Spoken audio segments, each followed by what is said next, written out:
So I am fairly irritated. I just made this awesome video on how to make a snowflake shape in Silhouette.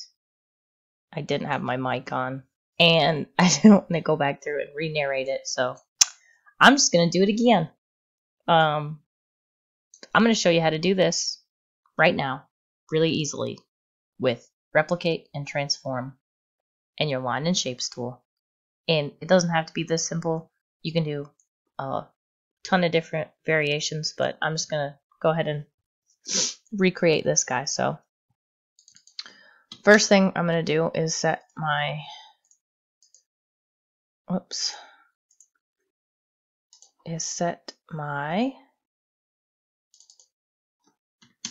base up. You're going to want to draw a line. To get a straight line, when you click and drag, just hit the shift key while you're dragging and let go of your mouse before you let go of the key. I like to keep everything transformed, so I'm going to keep it at 4 inches. And then you're just going to want to add whatever you want on your shape. So in this case, I did a circle and some lines. So we're going to go ahead and do the same thing. So go ahead and draw your circle. Again, hold that shift key down, and that's going to keep it uniform, and release. This is where it gets a little bit tricky. I wouldn't say tricky per se, but you're going to want to take the circles and try to line them up with the line. So I get them as close as I can. And then I like to zoom in and make sure that one was pretty good, and make sure they hit above the end cap of the line. And then you're going to want to go to the transform panel and center them. And I also like to do space vertical the same, because it'll even the line out between the two circles.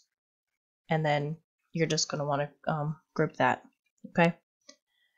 The next thing you're going to do is to make this shape, same shape down here, you're going to want to go to your line tool again. And you can zoom in for this.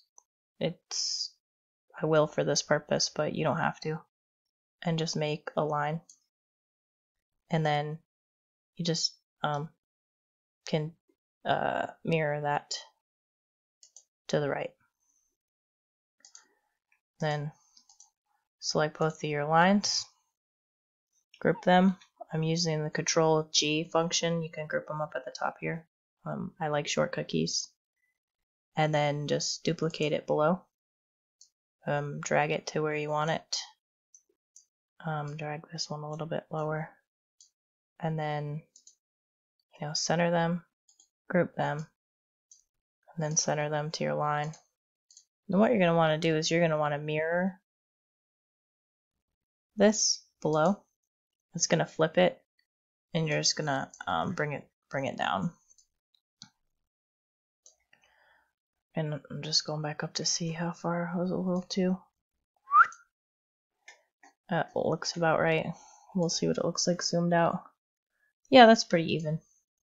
Then you're just going to want to center those and group them.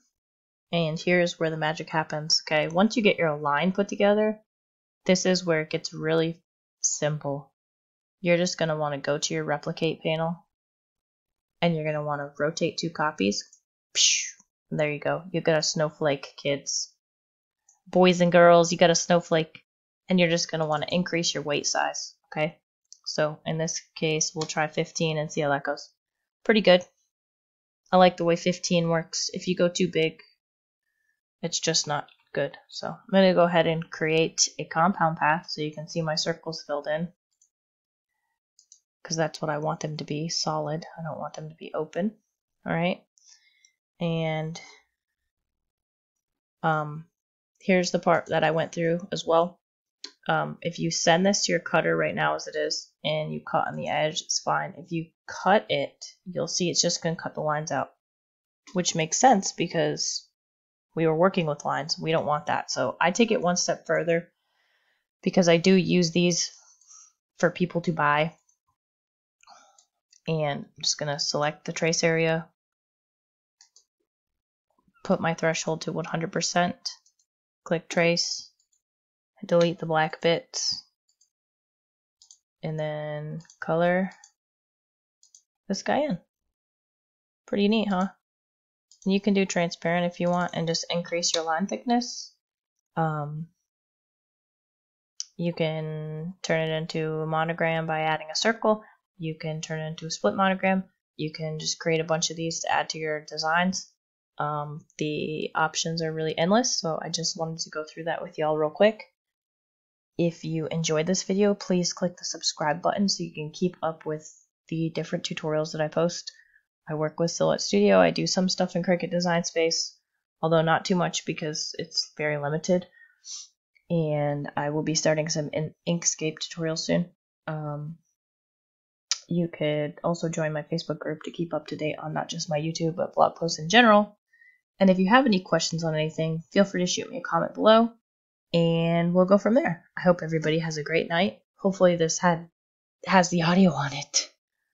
And I'll talk to y'all later. Bye.